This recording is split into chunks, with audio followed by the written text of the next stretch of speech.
ప్రస్తుతం pan India star Prabhas Maruthi డైరెక్షన్లో కొత్త మూవీ చేస్తున్న విషయం తెలిసిందే. దీంట్లో మాళవిక మోహనన్ హీరోయిన్గా చేస్తుండగా పీపుల్ మీడియా ఫ్యాక్టరీ వారు దీన్ని అయితే నిర్మించడం జరుగుతుంది. సాలార్ తర్వాత భారీ సక్సెస్ అందుకున్న ప్రభాస్ నెక్స్ట్ అయితే కల్కితో రానున్నారు. తర్వాత మారుతి డైరెక్షన్లో ఈ మూవీ చేయనున్నారు. కాకపోతే ఇంతవరకు ఈ సినిమాకి ఏ టైటిల్ అనేది ఇప్పటివరకు అనౌన్స్ చేయలేదు. కాకపోతే ఇప్పుడు లేటెస్ట్గా ఒక అప్డేట్ అయితే వస్తుంది.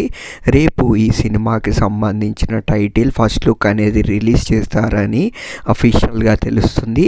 మరి ఈ సినిమాకి టైటిల్ అయితే మొదట్లో అయితే రాజా డిలక్స్ అని అనుకున్నారు. కాకపోతే లేటెస్ట్గా అయితే ఈ టైటిల్ అనేది రాజా సాబ్ అని తెలుస్తుంది. మొత్తం మీద ఫస్ట్ లుక్ అనేది ఎలా ఉంటుందో రేపు రిలీజ్ అయితే కానీ తెలియదు. మరి అప్పటి వరకు మనం వేచి చూడాల్సిందే ఈ సినిమాకు.